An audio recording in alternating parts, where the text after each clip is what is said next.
I went to visit my dad one day and he told me his feet were swollen.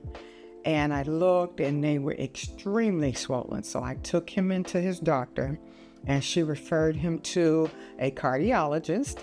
And that cardiologist did abundance of testing, including a fat pad biopsy, which determined that he had amyloidosis.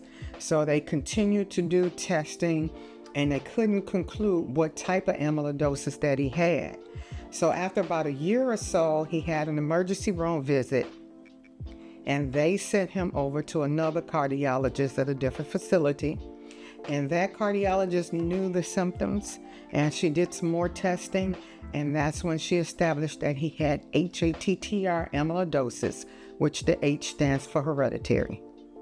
So that in turn put a bell in my head that, okay, we've got similarities in a few issues, including bilateral carpal tunnel.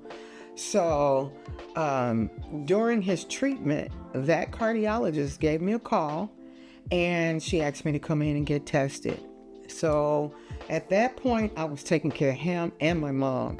And I told her, okay, I'm going to come in, but right now I don't have time because I'm taking care of him. So he passed about a year and a half later. She called me again and asked me to come in and get tested. I went into her office and met her. She had a company come in and do the blood work. And 2 weeks later, of course, I was diagnosed with ATTR amyloidosis. And that's how I found out I had amyloidosis. My advice to someone that was recently diagnosed with amyloidosis is to follow your doctor's advisement. When I got diagnosed, I called and emailed every specialist that I had seen throughout the years to let them know about my diagnosis. I wanted them to know about it so they can be prepared for future patients. Because I had gone years getting all these tests done and no one knew that I had amyloidosis. So, and I also want these doctors to be able to treat me for my amyloidosis. So if they weren't familiar with amyloidosis, my thing was I want to go to a specialist that is familiar. So my advice to people is to make sure your whole healthcare team knows about amyloidosis and the symptoms that are involved and how to treat it if necessary. Because some of those specialists you see are going to treat the symptoms that you have, while the other doctors are going to treat the condition itself, amyloidosis. I have faced many challenges with the healthcare system. Once I notified all my specialists that I had amyloidosis, I had two that said to me, "You don't have amyloidosis." One of them was a gastroenterologist, and she said to me, "Amyloidosis deals with diarrhea. You have constipation."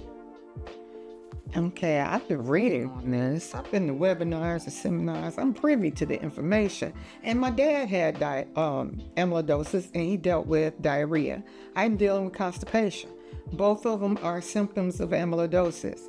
So, of course, I'm not confrontational with a doctor. They don't like patients telling them what to do. So I said, okay. When they called me back for an appointment, I told them I declined. The eye doctor, the ophthalmologist, I sent her information about amyloidosis. And when I went to her office, she said, "I know what amyloidosis is. You don't have that."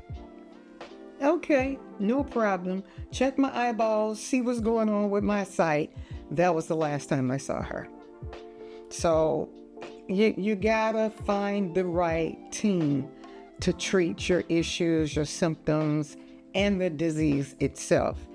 I get a referral from my cardiologist, who is my amyloidosis specialist, for anything else that I have concerns with. I want her to have a connection with those providers so they can reach out to her if they need to, and vice versa. I went to 15 different specialists trying to figure out what was wrong with me, thinking I'm a hypochondriac, everything's wrong, to find out it was all amyloidosis. And if I can help people not go through all those struggles, then that's what I'm here for. And that's beyond just amyloidosis. It's the diabetes, the hypertension. People don't realize just a little walk every day will help with every condition that you have.